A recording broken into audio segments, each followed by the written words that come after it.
1972, Uruguayan Flight 571 was flying from Uruguay to Chile for a rugby game. On board were 45 people. There was 5 pilots and crew. The other 40 were the rugby team and their friends and relatives. So they take off and they're making their way to Chile, and the pilot was relatively inexperienced and he made a fatal mistake. He believed it was time to make their descent into Chile, but he was actually about 70 kilometers early. So as he's descending through the clouds, he believes he's going to see a runway and land this plane. Instead, he sees the Andes Mountains, and it's too late to pull up out of the way. He basically nicked the mountain, causing the plane to start tumbling down at breakneck speeds, 350 kilometers per hour. As it's tumbling down the mountain, the tail breaks off and 7 people are sucked out immediately that all perish. It's blazing down this mountain, and then it comes to a crashing stop where on impact it kills the 2 pilots. But miraculously, of the 45 people on board, 33 were still alive when all the dust settled. But that night, 5 more people would perish from the freezing temperatures, and within a couple days of this crash landing, another person would die. Those who were still alive that weren't in a coma or critically injured used luggage and debris from the plane and seats to create shelter, and they actually started pulling out lipstick from inside of some of the passengers' luggage, and they tried to write SOS on the outside of the plane because the fuselage was still pretty clearly intact, but they didn't have enough lipstick. They didn't have any medical supplies, and they didn't have proper clothing for the temperatures they were in. They did not anticipate being in minus 30 degrees Celsius temperatures for extended periods of time. They also had very, very little food, and it was running out very quickly. In a very cruel twist of fate, they actually found a working radio that allowed them to tune in and listen to the media as they tried to find them. And so they had to listen in horror after about a week when the search was called off, because no one knew where they were, and the assumption was they must have all died in the crash. When the food finally ran out, survivors began eating the seats inside the plane, the leather and the cotton. But as they're doing this, they know what the next step has to be if they're going to survive. They need to eat the dead. And so on day 9 of the ordeal, the survivors ate the pilots. And they chose the pilots because they were the only people amongst the dead that they didn't personally know. The rest of the dead that they would ultimately eat were their friends and loved ones. Now, naturally, these people did not want to become cannibals, but virtually everyone, out of a need to survive, was able to make the adjustment. There were some people that couldn't, including one woman who didn't eat and ultimately died of starvation on day 60 because she just was not prepared to do what was necessary to survive. As if this situation wasn't bad enough, an avalanche would eventually strike the landing site, killing 8 more of these people that are doing everything they can to survive. But at the time of the avalanche, their food source had effectively run out, and so those 8 people who perished in the avalanche ultimately replenished their food source. From day 1, the survivors discussed climbing up and over the mountains and walking towards Chile to try to search for help. But the attempts so far had all failed due to extreme cold, malnutrition, altitude sickness. It was like they knew as soon as they walked over that mountain, they were going to die. And so many of them decided early on that they would rather just stay with the group, because at least that way they would die as a group, or maybe by some stroke of luck they could still be discovered and they might be easier to discover as a big group. But 2 months after the crash, and with no help in sight, they know the search has been called off. 2 of the survivors basically say, screw it.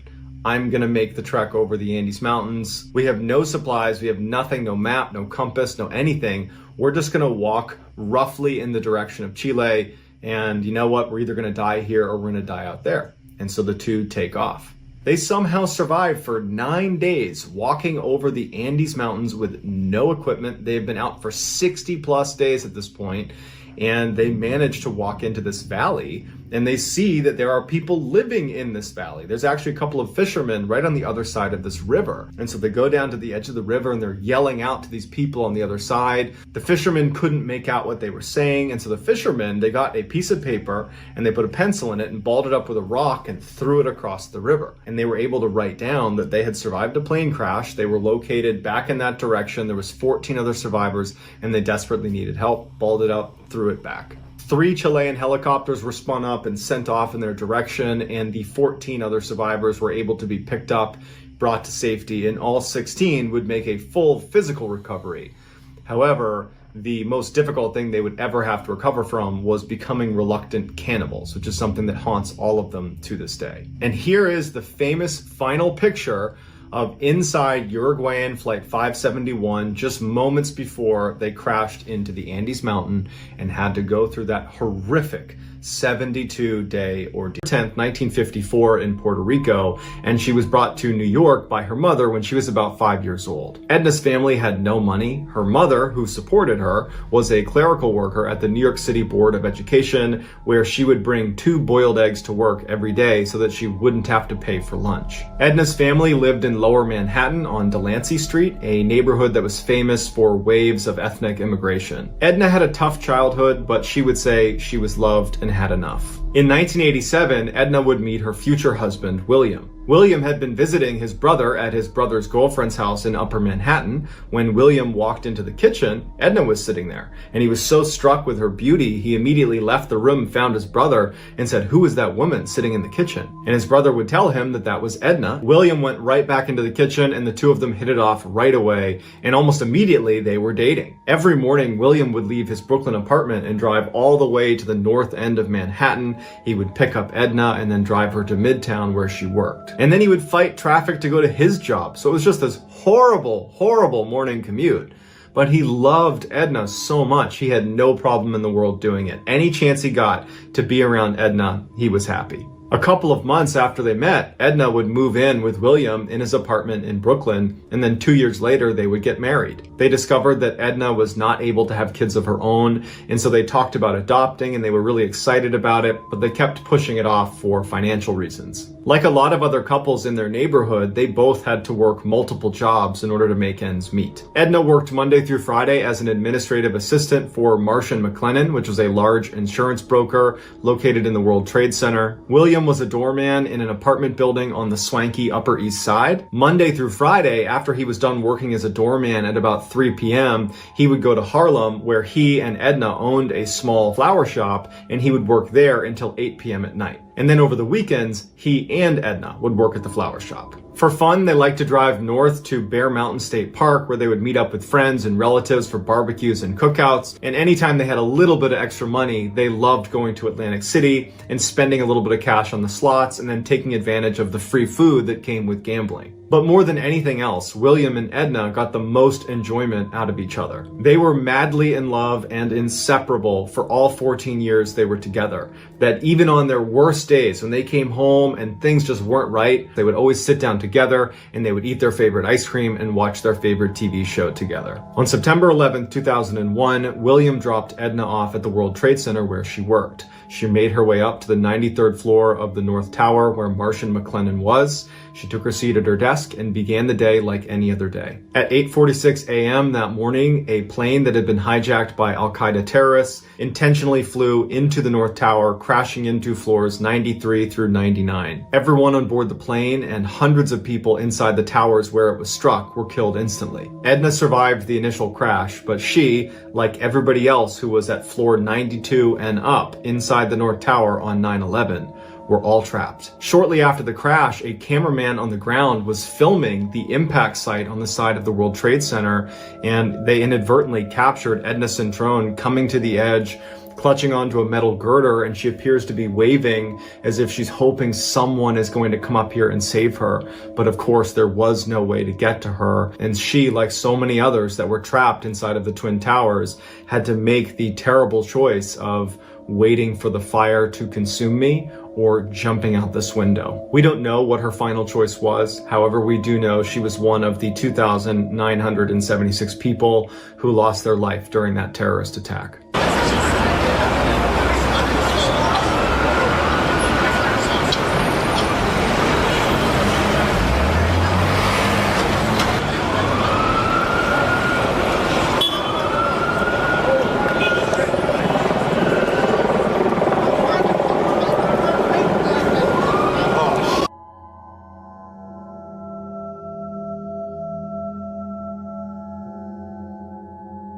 Of the tiny farming community Fairdale, Illinois, woke up to heavy rains outside and an ominous forecast. Severe thunderstorms were going to persist all day, and then at night there was a chance of a tornado. Meteorologists were telling residents of Fairdale that if you can, you should evacuate because it's not worth sticking around for.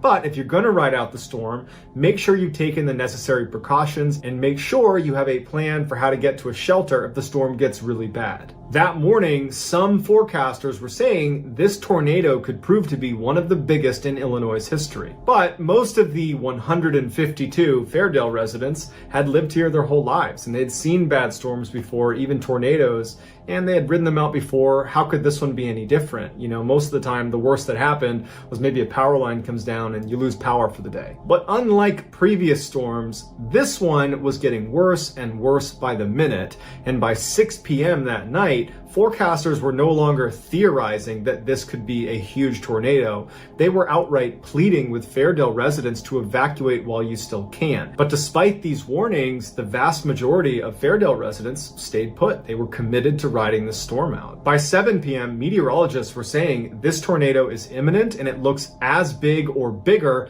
than the last major tornado that came through Illinois that killed 8 people and leveled an entire town.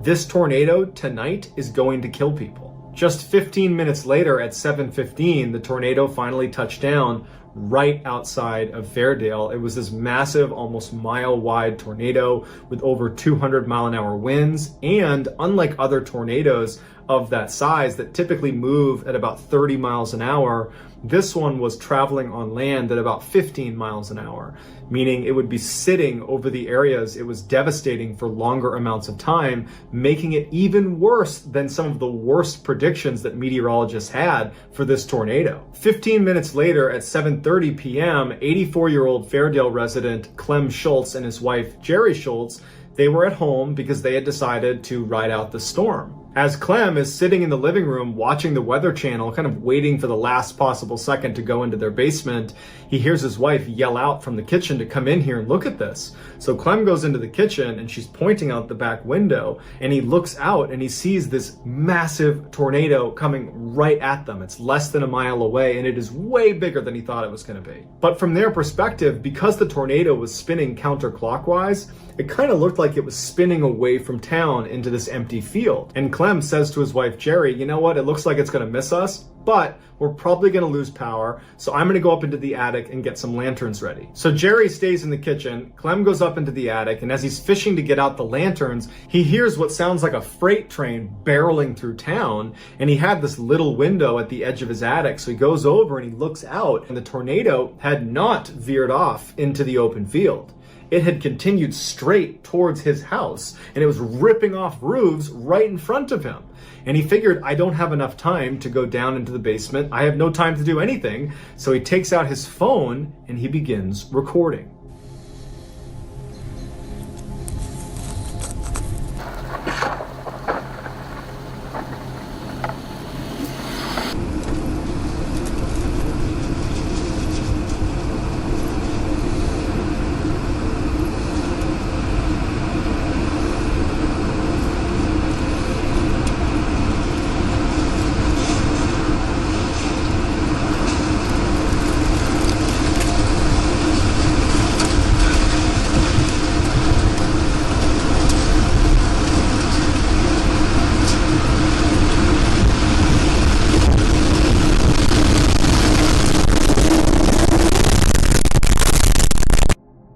Clem's house, along with all the others in that video, collapsed. And initially, Clem thought he had died because it went totally quiet and it was totally dark. And he actually said out loud, "Am I dead?" But it was the pain in his back from a crushed vertebrae that told him, no, you survived. And he begins to kind of pull himself out of the rubble, and before long, a neighbor is pulling him out.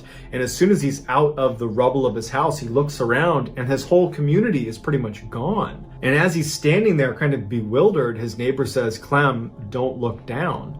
And Clem says, "Why?" And his neighbor says, "Because your wife is under you and she's dead." When the dust had finally settled, not only had Clem's wife been killed, but Clem's neighbor had been killed as well, because the tornado went directly through their two houses. That video that Clem shot is now used to educate people on how dangerous tornadoes really are, and how anytime a tornado is coming through your area, never go outside to film it. Student Lauren Giddings was only one test away from completing her dream and becoming a public defender. Even though she had a ton of studying still to do, she had taken off the first week in June to go to her sister's wedding where she was the maid of honor. Right before she left the wedding to go back to school, she joked with her family that she was going to be locking herself in the library and just studying 24/7 and that nobody should get in touch with her. But when she got back to campus, none of her classmates that she studied with saw her at the library. And in fact, when they didn't see her for a couple of days, they started reaching out to her and texting her and calling her to see if she was okay. But she never picked up, she never wrote back, and so no one knew what was going on with her. One of Lauren's classmates would reach out to Lauren's sister and would ask her, hey, have you talked to your sister at all, because we haven't seen her? And Lauren's sister would write back and say, oh no, everything is just fine. Lauren told us before she left the wedding that she was going to be locking herself away and just studying 24/7, so I'm sure everything is just fine. But this classmate wasn't convinced, because this felt very uncharacteristic of Lauren to not study at the library and then not to pick up any phone calls or text messages.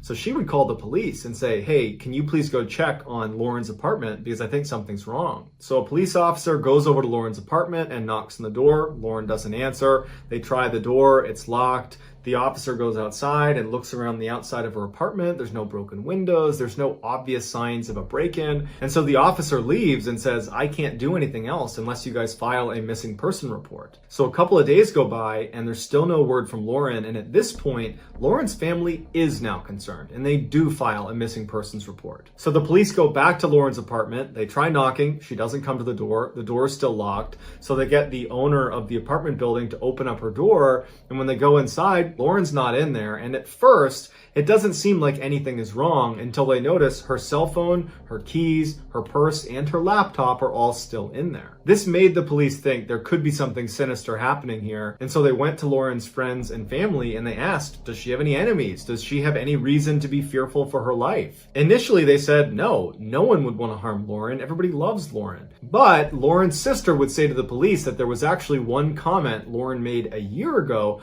that now seemed a little bit more relevant. Lauren had just got back from a vacation and she noticed there were things in her apartment that seemed like they had been moved, like someone else had been here, but no one was supposed to be in her apartment. And so she told her sister, and the two of them talked about it a little bit, but it was quickly forgotten about because there wasn't a reasonable explanation, and Lauren was so busy with school, she didn't pursue it. After police have done a thorough investigation of the inside of Lauren's apartment, they move outside of her apartment and begin scanning the exterior of the building, and they make a huge discovery. An officer who was looking in the dumpster noticed this big black trash bag that looked out of place, and when he tried to move it, it was very heavy, and when they opened it, they found a human torso, and it was Lauren's. Right before this discovery was made, a news crew had shown up outside the apartment building and was trying to interview people that lived in the apartment complex because they had been tipped off that somebody who was living here had been missing for over a week, and now police were getting involved. They saw what looked like a resident of the building looking visibly shaken up, watching the police doing their investigation, and they went over to interview him. It would turn out his name was Stephen McDaniel, and he was Lauren's neighbor, and he was a classmate of hers in law school. The interviewer asked Stephen, what was your last interaction with Lauren? And Stephen became really focused on how he had not seen her in the last week. And in fact, speaking on behalf of my other classmates, no one's seen her. She must have just vanished. As they're doing this interview, right on the other side of a bush, this police officer discovers Lauren's torso, and the news kind of gets out to the interviewer, they've found a body. And the interviewer says out loud to Stephen, it looks like they found a body. And Stephen just completely changes and he goes, a body? And then he goes completely silent to the point where the interviewer says, are you okay?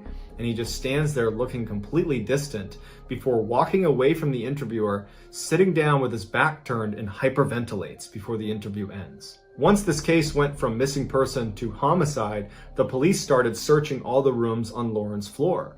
And Stephen's room is right next to Lauren's, so he was the first room they searched. Apparently, as they began searching his room, he was standing just outside the door and sweating profusely and drank over 10 bottles of water. In his apartment, they found a key to Lauren's apartment. And what he would do is whenever she was gone, he would sneak into her room and download her hard drive, as well as steal little souvenirs like small articles of clothing and other things that he would hoard in his apartment. When they went on Stephen's computer and checked his browser history, basically the only things he did on the internet were look at Lauren's Facebook and LinkedIn profiles. But the creepiest thing they found was this camera that was literally duct taped to this long pole. And on the camera were all these surveillance videos of Lauren, because what he would do is he would go outside and he would hoist up this camera and he would film her through her windows in the middle of the night. Stephen was quickly charged with Lauren's murder, to which he pled guilty, and he would openly confess to the details of how she died in court. Most times, he used this surveillance footage to confirm she was not in her apartment so he could sneak in and steal from her. But on the day she was murdered, he would use that camera technique to confirm she was home. And shortly after confirming she was in fact home and asleep, he put on a mask and used his key to get into her apartment and walked right into her room, which woke her up. According to Stephen, she apparently sat up and said, "You need to leave." At this point, he jumps on the bed, and in their struggle, his mask would come off, and Lauren would recognize it's clearly Stephen, and she would plead with him by name to stop. But he didn't stop, and he would strangle her to death. Afterwards, he dragged her into the bathroom and began cutting her up into fairly small pieces. Some of those pieces got flushed down the toilet. The others were put in bags, and only one of those bags was ever discovered, and that was the one of her torso. Stephen was ultimately given a life sentence. Here is a highlight of Stephen's interview when it's revealed that they've discovered Lauren's body. No one has seen her since Saturday. I haven't seen anything. I've always seen noise outside, but it's just people walking by pretty much. We just don't know where she is. What about in the parking lot area? I know they've been doing a lot of, I think that's where they have recovered the body or whatever they recovered from there. Body? Had you seen anything there? Had you seen anything there? I mean, we don't know if this is the same person. You know what I mean? Like, they took out a body there earlier. We don't know if it's the same person or not. So that's why we're trying to ask people if they know who lived there. Are you okay, sir? I think I need to sit down. Okay.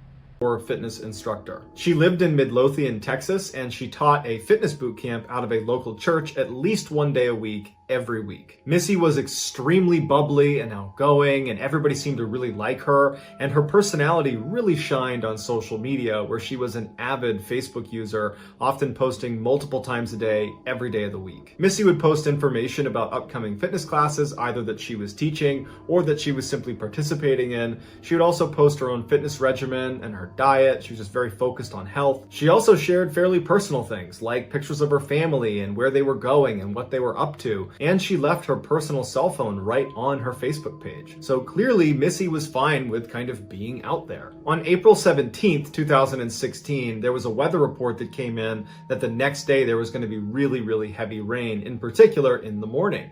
And Missy's class was scheduled for the next morning at 5 a.m. and she started getting calls and text messages from the people who were going to that class asking, is this class still going to happen? By 7:55 p.m. that night, so many people had asked about it that she decided to just put a public post on her Facebook page addressing the weather. And it just said, if it's raining, we're still training, no excuses, you are gladiators. On the post, she included directions of how to get to the church, where this class was going to be in the church, what time they were starting, and what they could expect. Later that night at 9:23 p.m., she did another Facebook post that said, going to bed, I have to get up tomorrow at 3:30. The next day at 4:16 in the morning, a street security camera picked up Missy pulling into the church's parking lot. Even though her class didn't start until 5 a.m., she liked to get there early to make sure the classroom was set up and to warm up a little bit and make sure she was super motivated and cheerful as soon as they walked in. The security cameras inside the church capture Missy walking in through the front doors at 4:20 in the morning. Then just before 5 a.m., the first couple of students arrived at the classroom and they walk in to find Missy laying on the ground, bleeding from her head, totally unresponsive.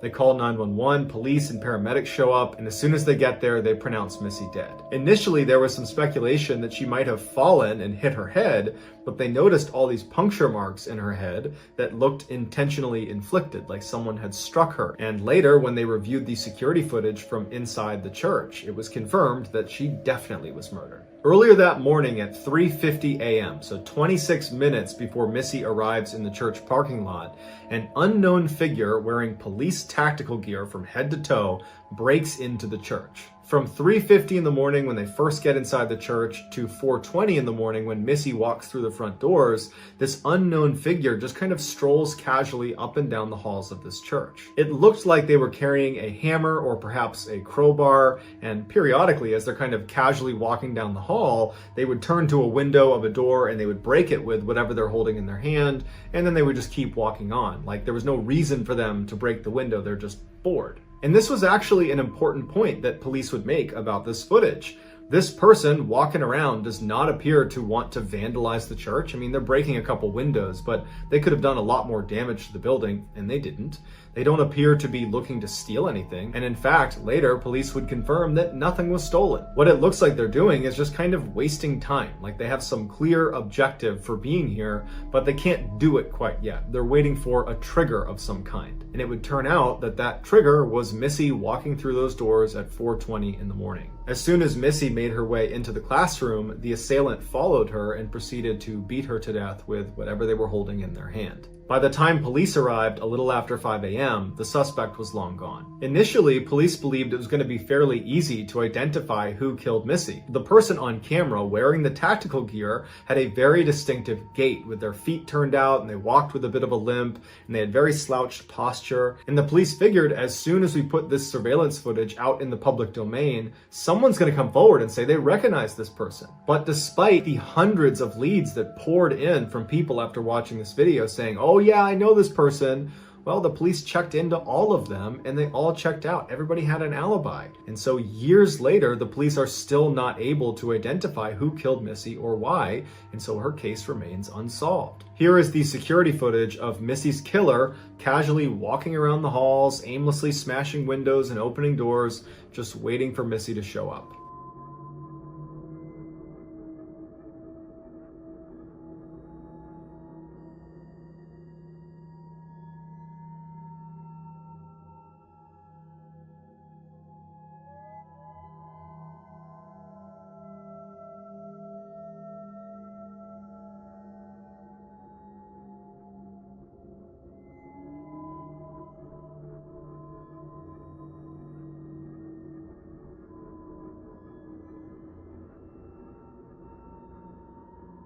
Of two, Lisa Mackenzie, lived in what she called a safe neighborhood in Bridgend, Wales. One day when she was cleaning up her kids' toys in her backyard, she noticed something strange about her back door. She thought maybe one of her kids had taken paint and slapped it across the back door, or perhaps it was even mud. But then when she walked up to the door itself, she could tell that there were two very deep gouges in the door right next to the locking mechanism. Also, the key portion of the lock had loads of scratches all over it. Initially, she thought maybe these have been here the whole time and I just haven't noticed them until right now. But when she looked at the two gouge marks in the door, they looked fresh. Since she did not own a dog and didn't know of any other dogs in the area that might come into her property that could have scratched up the door, she figures, okay, it's gotta be my kids. So she calls her kids outside and she points at the marks on the door, and the kids swear they didn't do it, and they say, "I don't remember ever seeing that, that's new." At this point, Lisa has this sinking feeling that someone must have tried to break into our house, but she doesn't want to scare her kids, so she tells them to go back in the house. They go inside and she's standing in front of the door and she's just looking at the marks thinking like, what do I do? And she notices in the bushes right next to the door, there's something silver sitting in the bush. She bent down and picked up a wire that she immediately recognized as a windshield wiper insert because she had recently had to replace her windshield wipers because one of the inserts was missing. She also noticed this wire that was very rigid had been bent up at the end like a hook. And it was at this point that Lisa went from maybe someone's trying to break in to definitely someone just tried to break in. They're using the wire from my windshield to try to defeat the lock. Lisa didn't make much money, but with the money she did have, she went out and got the most expensive, sophisticated surveillance camera that she could put on the back of her house to monitor that back door. And in addition to the camera, starting that night, Lisa began compulsively checking every door, every lock, every window, everything that could secure the house. She would check 3, 4, 5 times before going to bed every single night. And then the next morning, she would get up and she would review the footage from the night before. And for the next several weeks, no one tried to break into her house. There was no suspicious activity recorded on the camera. Everything was normal. Until Monday, July 13th, when she woke up and noticed her back gate, not her door, but the gate leading into her yard, was slightly open. Now, because she was obsessively checking every door, every window, every lock, that included that gate, meaning the night before, she had triple checked that that gate was shut and locked. So for it to be open right now meant something had happened the night before. And so without even going outside, she goes right to her security camera footage, and she would say that what she saw made her physically ill. Earlier that morning at 1:15 a.m., an unknown man wearing a rain jacket and gloves walks up to the back of their house and puts his hands and his face right up against the window and starts looking in the window. And then he steps back, pulls a flashlight out, and starts looking in the kitchen with his flashlight, just brazenly looking in the house. And at some point, he puts the flashlight down and looks up and clearly notices the camera that she has installed. He looks at it for a minute and then just kind of shrugs and goes right back to shining his light into the kitchen before going around to the door itself and trying the door and fidgeting with the door to open it. It was locked. He goes to the window, he tries to open the window, it's locked. And he would make his way down the side of the house trying to open all of the windows until walking around to the back side of the house where there wasn't a camera. And then when he couldn't open any of the windows or doors because Lisa was diligent about locking everything, he must have just given up and left. Lisa's horrified. She gets in touch with police. She shows them the footage, but unfortunately, his face was kind of obscured in the video, and so they were never able to identify him. Here are the highlights from Lisa's security footage.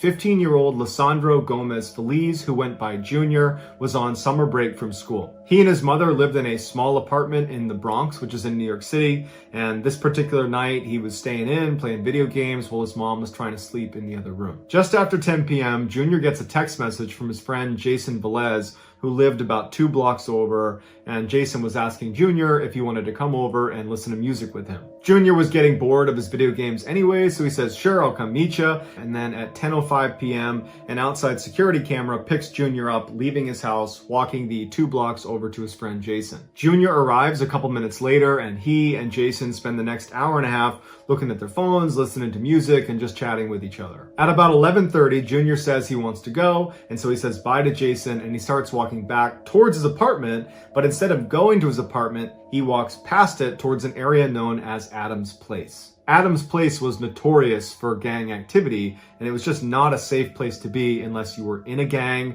or it was broad daylight. And since it wasn't broad daylight and Junior was not in a gang, this is a pretty risky move for him. But Junior had a very close friend that lived right near Adams Place, and this friend of his was not in a gang either, and Junior wanted to hang out with him. And so as he's walking over to Adams Place, he texts this friend and says, "Hey, I'm going to be there in a minute." And his friend writes back, "Don't come here. It's not safe. There's some people outside that are a little bit sketchy. There's some cars in the area that we don't recognize. Like, stay away from Adams Place." And so Junior gets this text message and he's not about to risk it. So he turns around and starts walking back towards his apartment. But at the same time Junior's getting this text message, a security camera picks up 4 cars full of gang members going past Adams Place and turning onto the road that Junior's on, and they start driving up up towards him. And as they drive past Junior, they start yelling out at him and taunting him and making fun of him.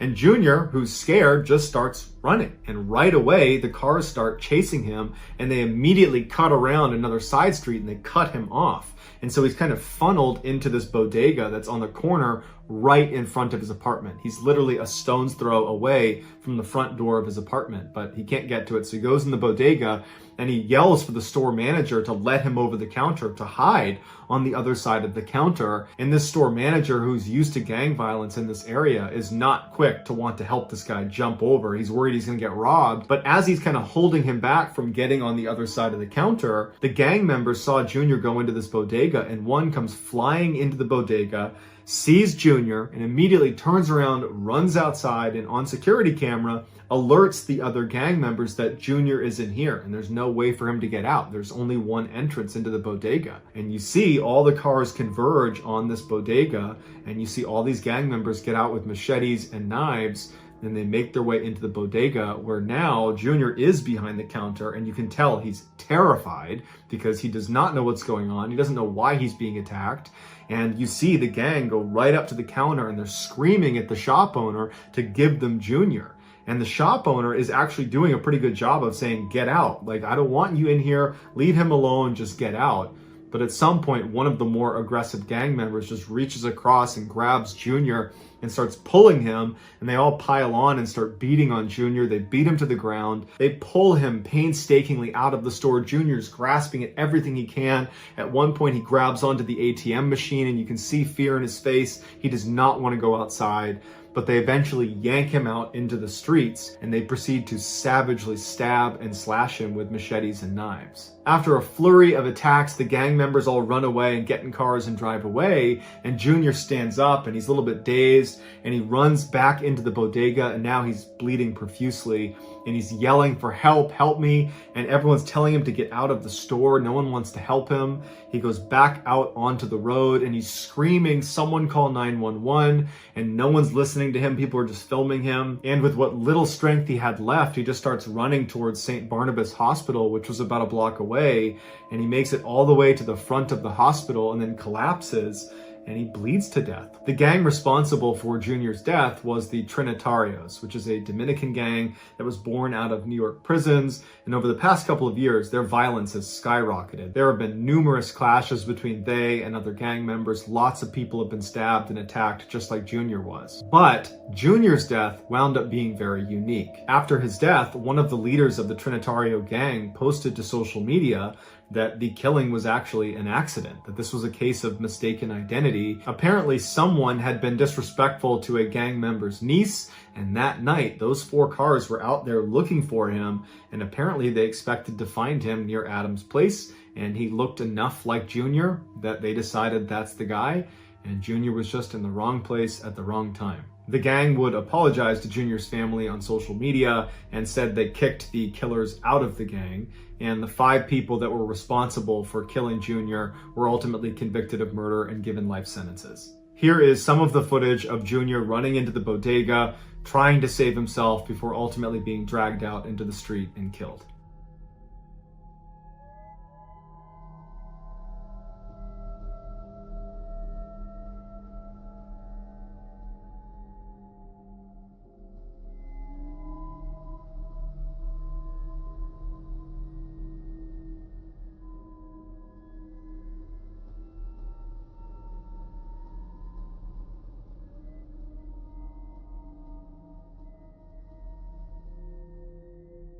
Lino Sanchez was born into a poor family in the Mexican state of Sinaloa. When he was just 15 years old, one of his sisters was assaulted by a very rich and powerful man in their town, and so he never got punished for it.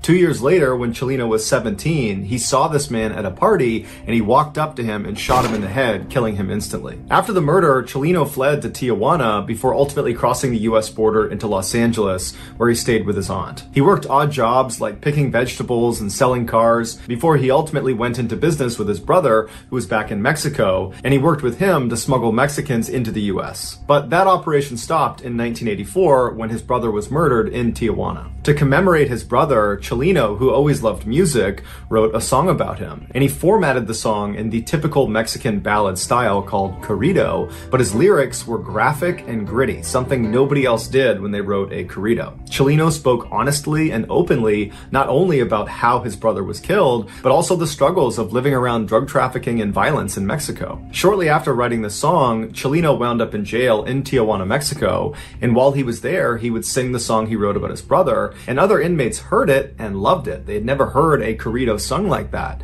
and so they asked Chelino if he would write songs about them and their exploits. Soon, Chelino was being commissioned by all these inmates in this prison to write their songs in exchange for money and for favors. When Chelino got out of prison, his unique songwriting abilities had spread beyond the prison walls to other criminals and drug traffickers and kingpins in Mexico, and before long, Chelino was being approached by those people to write their songs. His corridos pioneered a new subgenre of music called narco corrido for their ties to the narcotics industry. Some people today compare the style and lyrics of the narco corrido to gangster rap. By 1987, Chelino's music was not just being shared amongst his paying clients. It had spread into Los Angeles and all over Mexico and was becoming very popular, even though it wasn't being played on the radio because radios thought his lyrics were too graphic. And so it was spreading largely because of word of mouth and because Chelino himself would go to car washes and street corners and he would sell his cassettes to anybody who would take them. By 1991, Chelino was so famous that he actually went on tour, and everywhere he went, the venue would be completely sold out. But given what his narco corridos were about, largely about drug trafficking and the people that are involved in that ecosystem,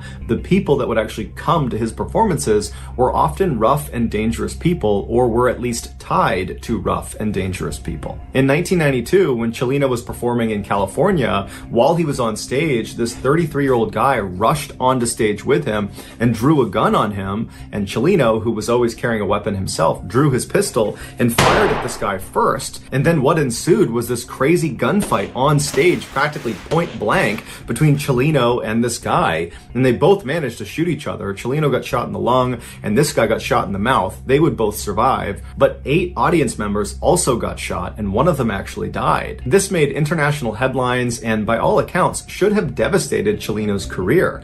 But in fact, it had the opposite effect. It made him 10 times more famous because Chelino, he was representing narco corrido music. And so in being the face of that, he kind of represented drug trafficking and criminals and outlaws all over Mexico and in the United States. And so he was kind of representing a very tough group of people. And so for him to have stood his ground on stage and shot first at this guy coming to attack him, it made him look brave. It made him look like a warrior. It validated him as the right person to be the face of narco corridos. But Chelino also understood that this probably was not the last time that someone was going to try to hurt him. That in virtue of being the face of narco culture, there's bound to be people that are very violent that don't like him, and they might come after him too. And so he actually told his inner circle that he thought his days were numbered, that at some point someone was going to kill him. 4 months after the shootout, Chelino was back home in Sinaloa, Mexico, performing at a concert that his friends had told him he shouldn't do because he had lots of enemies in his hometown. But Chelino really wanted to do it. He got into the venue, he got on stage, his band was getting ready, thousands of people were coming into the audience, and before the show started, somebody handed him a note. And so Chelino takes the note, he's smiling, he's kind of looking around at the crowd, and then he looks down at the note and he reads it, and right away his expression completely changes. He looks distressed, he rubs his brow, he frowns, he kind of looks up at the crowd like he's looking for someone, and then he just goes blank in the face, and he's looking out like he's looking past the crowd. And it's this long period of time where he's just blank staring into the audience. And then all of a sudden he just snaps out of it, takes the note, puts it in his pocket, picks up the microphone, and proceeds to give one of his best live performances to date. After the concert was over, Chelino made a special effort to say bye to everybody in his band, and he said bye to some people in the crowd, and then finally, after this kind of long drawn out goodbye, he walked out the back door. Shortly after, he was kidnapped, tied up, and then shot in the back of the head, execution style. It would turn out that note he received on stage was from his killers, who we don't know exactly who they are still to this day, But the note said, after this performance, we're going to kill you. And so that was the reason Chelino was so distressed, because whoever it was, he obviously understood it was a credible threat. But instead of panicking, he just decided he would give an amazing performance and then face his destiny. And so when he went outside, he knew he was going to get murdered. And he did. Here is the moment Chelino was handed that note on stage, informing him he had been marked for death.